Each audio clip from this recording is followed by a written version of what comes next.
무섭도록 많은 비가 내렸고 피해도 컸던 것 같습니다.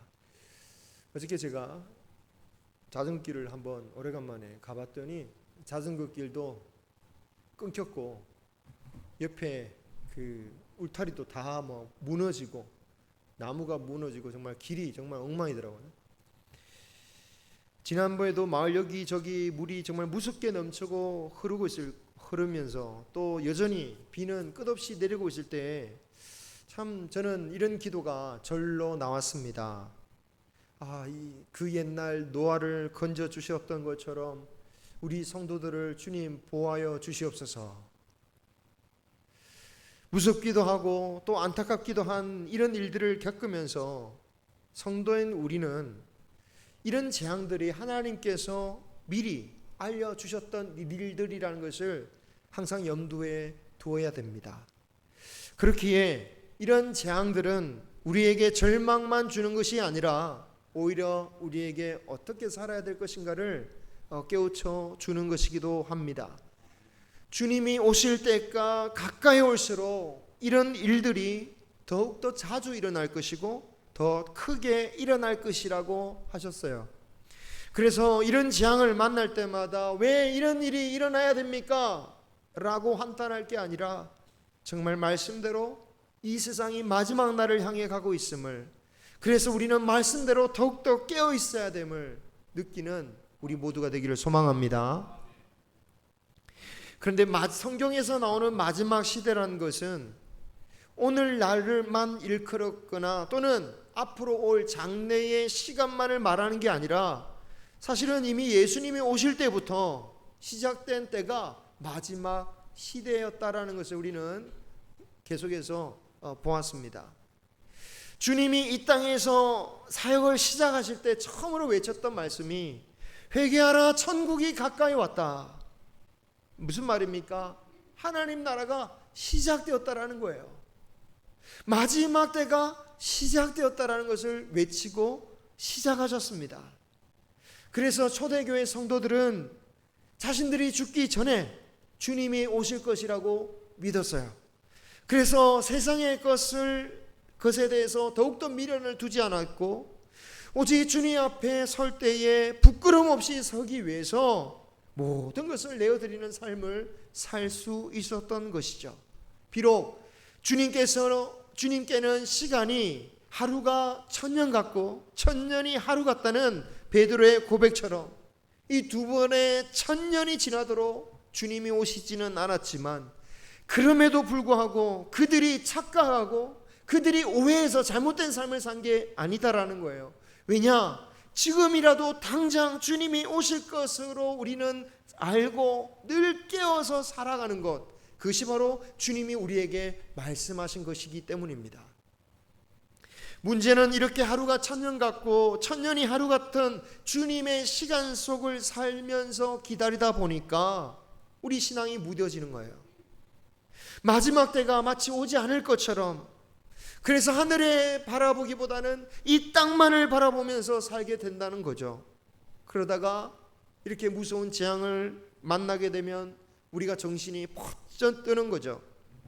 이 재앙들은 결코 익숙해지지 않을 것입니다. 세상이 끝날 때까지 그 강도는 더욱더 심해지고 범위는 더욱더 확장될 것이기 때문에 과학자들도 실제로 그렇게 증거하고 있죠. 이런 재앙 속에서 찾을 수 있는 위안이 있다면 그것은 이 모든 것이 하나님의 말씀대로 진행되어지고 있다라는 사실. 그러므로 당황하지 말고 한탄하거나 두려움 속에 머물지 말고 더욱더 깨어있는 영성이 되도록 기도하기를 소망합니다. 그렇게 깨어있는 자를 하나님께서 노아처럼 건져 주시는 겁니다. 바라기는 우리의 영혼뿐만 아니라 육신까지도 건져 주시는 은혜가 있기를 소망합니다. 그런 의미에서 우리가 너무나도 잘 알고 있는 노아의 이야기지만 다시 한번 살펴보기를 원합니다.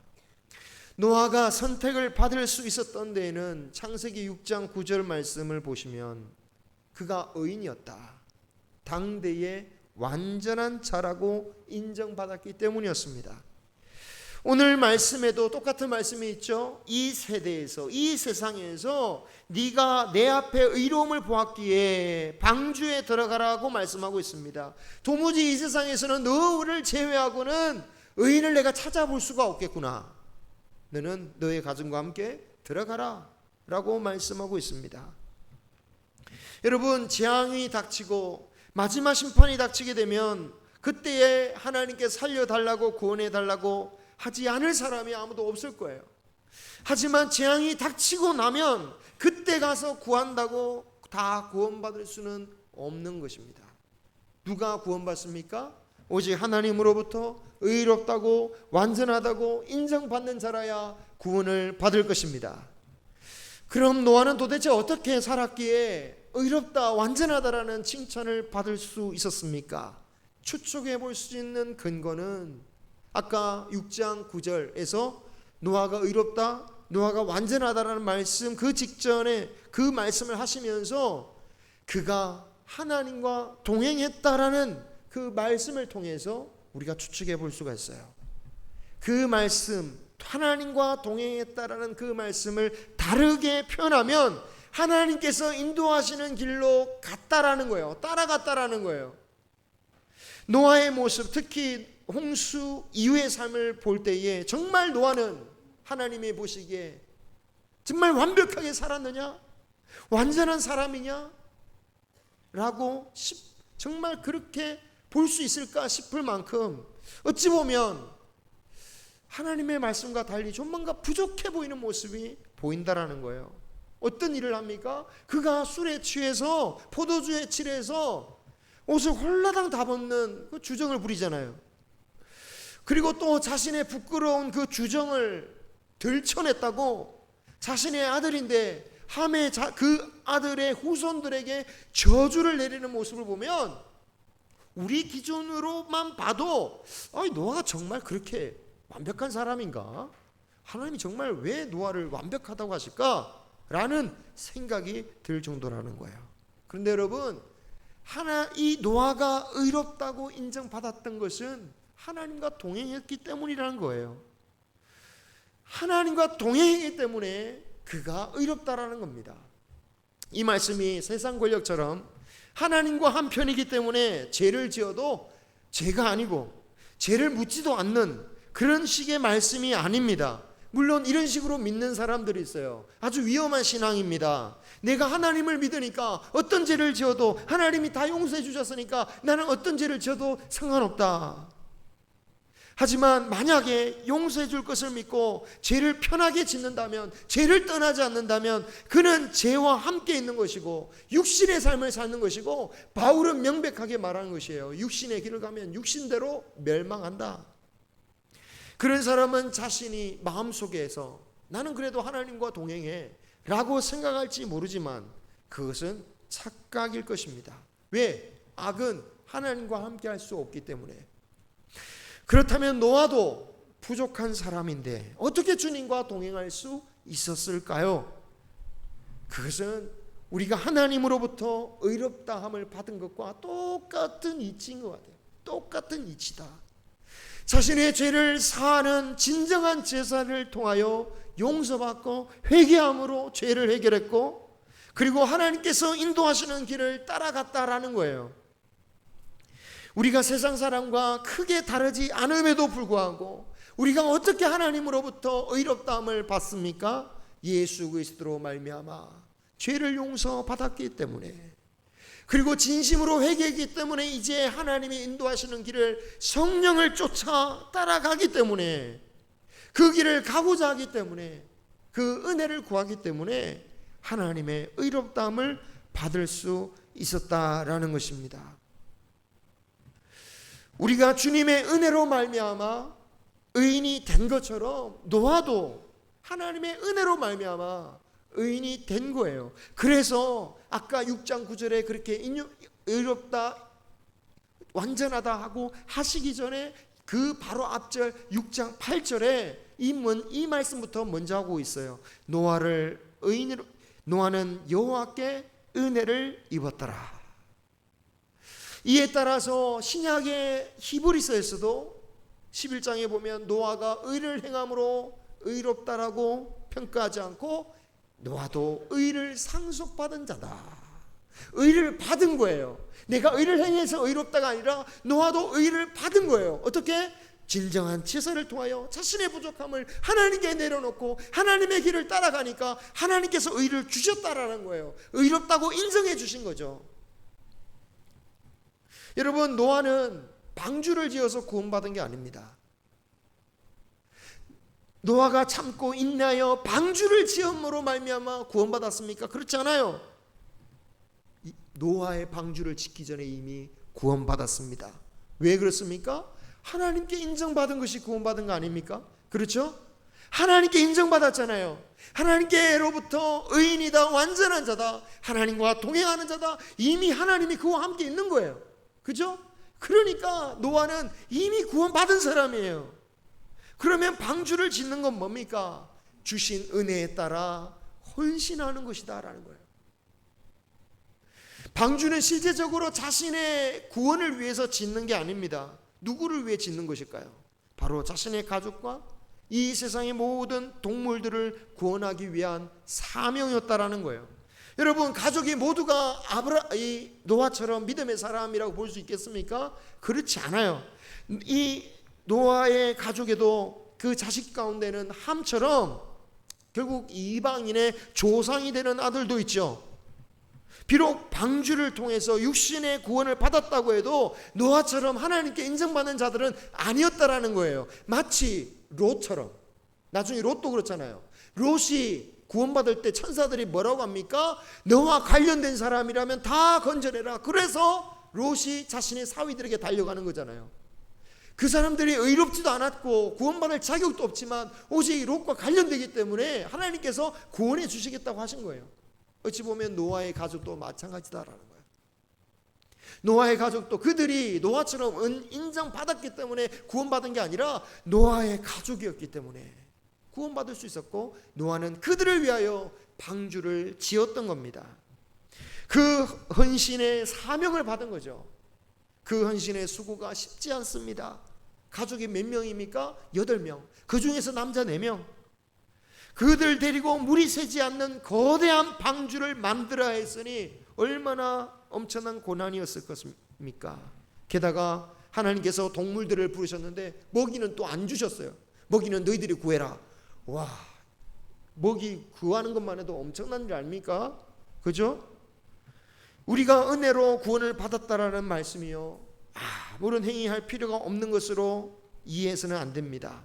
은혜를 입었다면 은혜에 따른 그 헌신을 해야 된다라는 거예요. 섬겨야 됩니다. 베드로에게 예수님이 네가 나를 사랑하느냐? 예, 주님 사랑합니다. 네가 나를 사랑하느냐? 예, 주님 사랑합니다. 그러니까 그때마다 주님이 베드로에게 뭐라고 하십니까? 내 양을 먹이라, 내 양을 치라. 언제까지 그 일을 합니까? 다른 사람이 자신을 묶어서 원하지 않는 곳으로 데리고 갈 때까지, 순교할 때까지 그 일을 감당해라.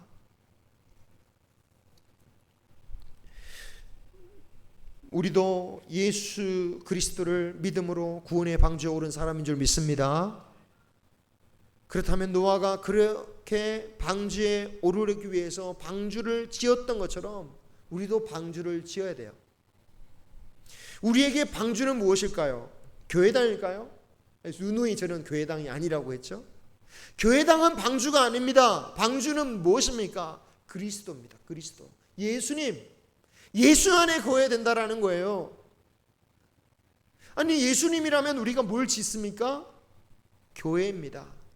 왜냐? 교회는 그리스도의 몸이기 때문에. 교회당과 교회는 다르다는 거 아시죠? 그리스도의 몸, 성도들, 이 그리스도의 몸을 세워 나가야 된다라는 거예요. 우리가 지어야 할 방주는 바로 이 거룩한 모임인 교회입니다. 교회를 한 몸으로 세워 나가야 되는 거예요. 그런데 건물이라면 쉽게 이해할 수 있습니다. 교회당 짓는 거 너무 딱 이해가 되잖아요. 그런 헌금을 하든지 공사에 참여하면 됩니다. 그런데 교회를 한 몸으로 세운다는 것은 도대체 어떻게 하라는 말씀입니까? 사랑하고 헌신하라는 거죠.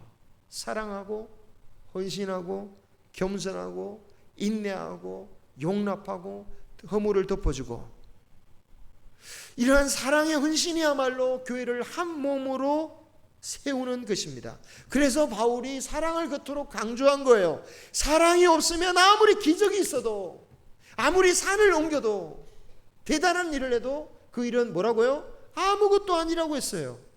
왜?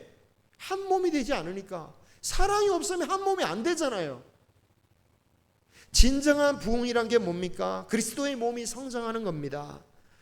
그런데 이것이 사람이 많이 모이는 것만으로 되는 게 아닙니다. 만약 모여서 아무 의식 없이, 부담 없이 의식 치르고 각기 제갈 길로 가는데 바쁘다면 그건 그리스도의 몸이 아니죠. 다른 사람이 어떻게 되든 별로 신경도 안 쓰잖아요. 그게 무슨 그리스도의 몸입니까? 그리스도의 몸이란 것은 다른 쪽이 아프면 나도 아픈 거예요. 다른 사람이 어떻게 시험에 들면 나도 너무너무 괴로운 거예요. 그게 몸이에요.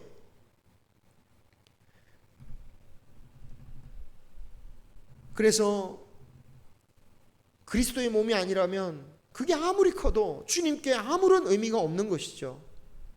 교회는 각 그리스도의 몸 지체가 함께 지어져 가야 하는 곳이다라고 에베소서에서 말씀하고 있지 않습니까? 그죠? 지어져 가는 것이 교회입니다. 건물 얘기하는 게 아니라 우리가 그리스도의 은혜로서 사랑으로서 헌신하고 모아져야 된다라는 거예요. 이것이 바로 방주를 짓는 겁니다. 이 방주를 짓는 것이 노아가 방주를 세웠던 수고와 같다라는 거예요. 이 수고로부터 도망치지 말아야 됩니다. 그죠? 방주 안 지으면 어떻게 됩니까? 죽는 거잖아요. 우리가 구원받았다라고 하면서 교회에 짓지 않는 신앙, 진짜 위험한 신앙 아닙니까? 진짜 위험한 신앙이에요. 진정한 순종이 없고 진정한 하나님의 은혜가 있는지 없는지 점검해 봐야 됩니다. 아니, 교회를 다니면 편해야지 왜 이렇게 힘드냐? 이건 오해입니다. 오해예요. 성경의 인물들이 조금 고생하다가 하나님 덕분에 금방 문제가 해결되어지고 잘 사는 것처럼 보이지만 그렇지 않습니다. 노아의 이야기도 몇 분 만에 들어보면 노아와 그의 가족이 잠시 뱀놀이 좀 하다가 유람선을 타다가 잠시 쉬다가 새로운 세상을 맞이했구나 싶지만 조금만 생각해봐도 그들이 감당했어야 할 수고가 상상 이상이에요. 막상 온 세상이 물에 잠기고 완전히 온 바깥 세상으로부터 격리되어서 1년 넘게 갇혀 지내게 됩니다. 그것도 방주 안에는 뭐가 가득합니까? 온갖 동물들이 가득해요. 제가 앞서 큰 비가 왔을 때 마을을 보면서 주님, 우리 마을을 구원의 방주에 은혜를 주시옵소서. 오늘 내릴 비에도 그런 은혜가 있기를 소망합니다. 아멘. 자, 구원의 방주의 은혜를 우리가 아멘 했다면 생각해야 돼요. 방주에 들어갔으면 방주에서 수고해야 할 헌신이 있다라는 거예요. 그런 일을 감당한 사람이 노아였고 그것이 노아의 믿음이었다라는 거예요. 그가 행위로 완전하지 않았지만 주신 그 은혜에 따라 자신의 헌신을 아낌없이 드릴 수 있는 그 사람이 노아였고 그가 그런 믿음이 노아의 믿음이었다라는 거예요. 우리 개신교, 특히 우리 교단에서 어떤 교단보다 성경 다음으로 절대적으로 추앙하는 인물이 있습니다. 누굽니까? 칼빈입니다. 칼빈. 근데 그 칼빈이 이런 방주 안에 들어간 노아에 대해서 말하기를 노아는 마치 무덤에 들어가는 것과 같았다라고 말했습니다. 노아가 방주 안으로 들어가는 것은 생명을 버리고 죽음으로 나아간 것과 같다라는 거예요. 왜냐? 방주는 낭만과 즐거움이 가득한 곳이 결코 아니었던 거예요. 일광욕을 즐길 수 있는 여객선이 아니었습니다. 완전히 세상과 단절된 곳이에요. 일단 세상이 물로 덮여 있었기에 당연히 완벽하게 차단되도록 옆에 창문 하나 없었어요. 창문 하나 없었어요. 열 수 있는 것은 방주 천정, 즉 위쪽에다가 만든 창문 하나가 다였습니다.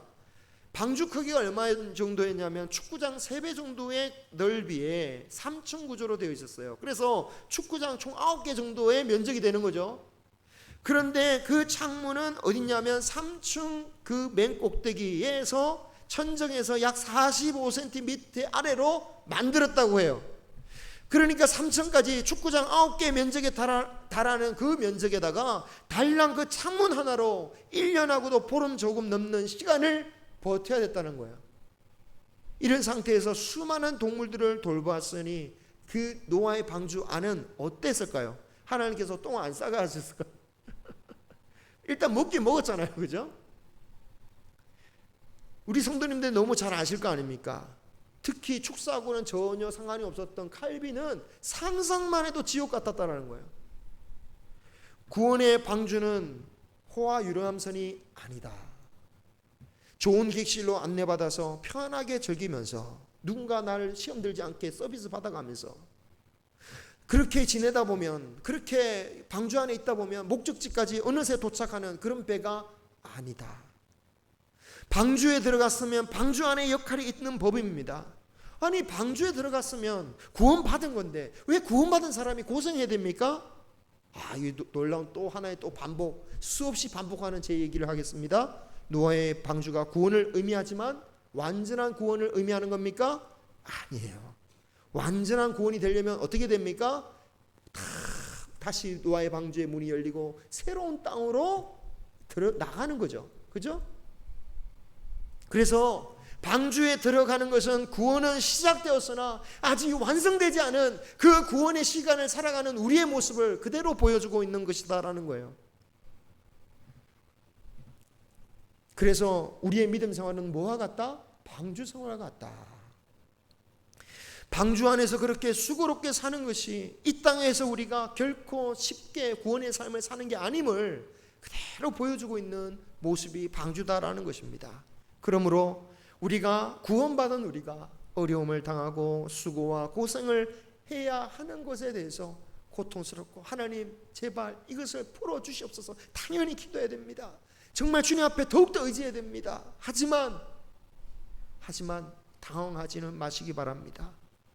우리의 완전한 소망은 방주가 새로운 땅에 머물고 문이 열려 나갈 때 새로운 땅과 새 하늘의 영광, 그 영원한 나라에서 완전한 구원이 이루어질 것입니다.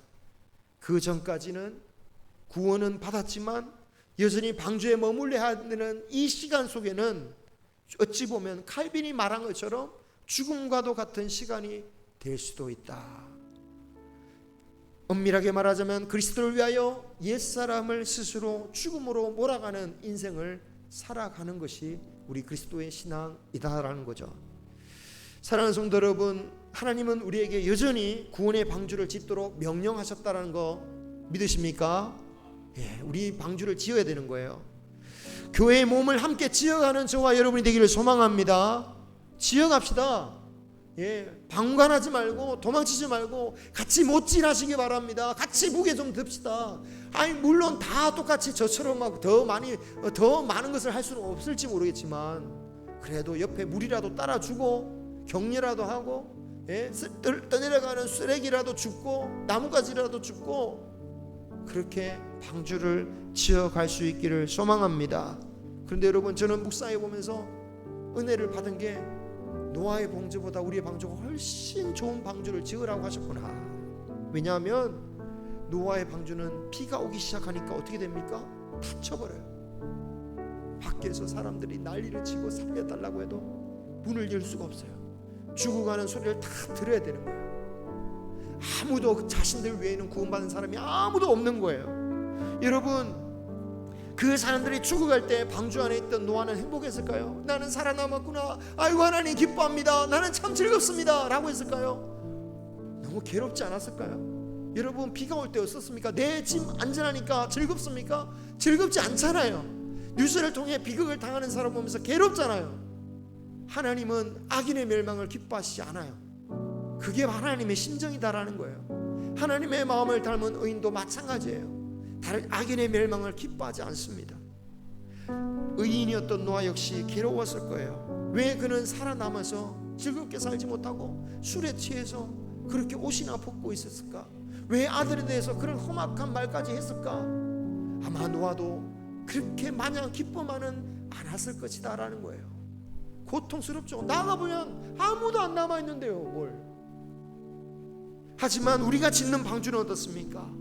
재앙이 지금 일어나고 있지만 이 가운데서도 여전히 문이 열려있는 방주다라는 거예요. 오히려 재앙을 깨닫는 자일수록 환영하고 받아들일 수 있는 배입니다.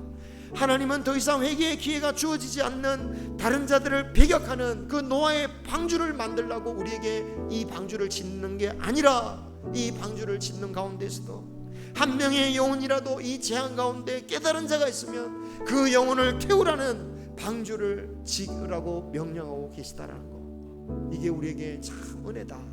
이게 참 은혜다. 우리의 사랑과 우리의 헌신으로 우리의 교회가 생명의 방주가 되기를 주님의 이름으로 축원합니다. 기도하겠습니다.